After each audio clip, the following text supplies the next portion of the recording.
Nous avons aujourd'hui à regarder notre destin en face. La guerre est revenue en Europe. Et ceux qui pensent qu'elle est très loin et que ne nous concerne pas sont les mêmes somnambules que ceux d'hier.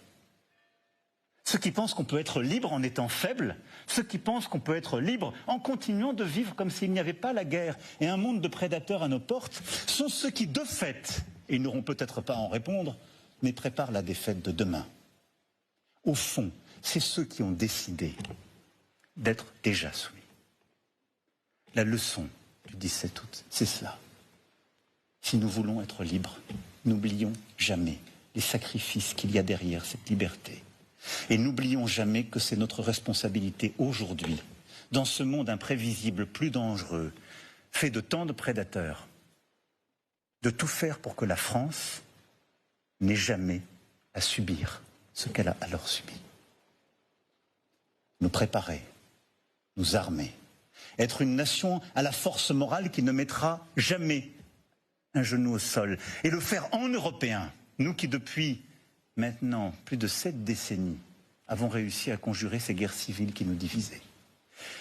Et vous le voyez bien, ces temps qui s'ouvrent sont ceux, et je le dis avec la modestie qui doit toujours nous animer lorsque nous nous comparons à ces femmes et ces hommes qui ont donné leur vie il y a plus de 80 ans.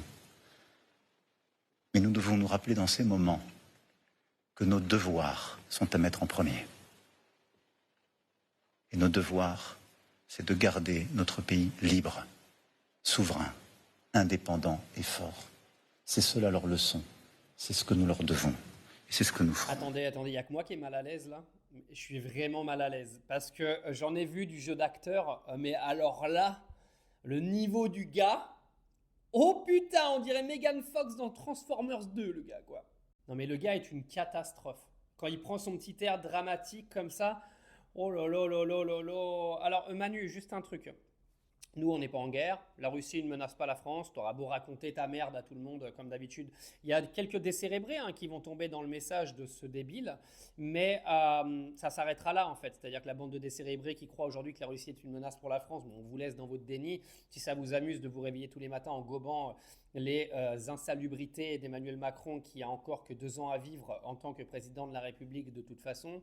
Mais là, il est en train d'essayer de te vendre que tu vas payer plus pour renforcer le militaire du pays.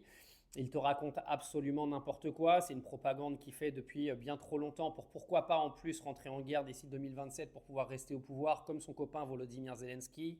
C'est à se demander si ça va pas partout ensemble tout ça.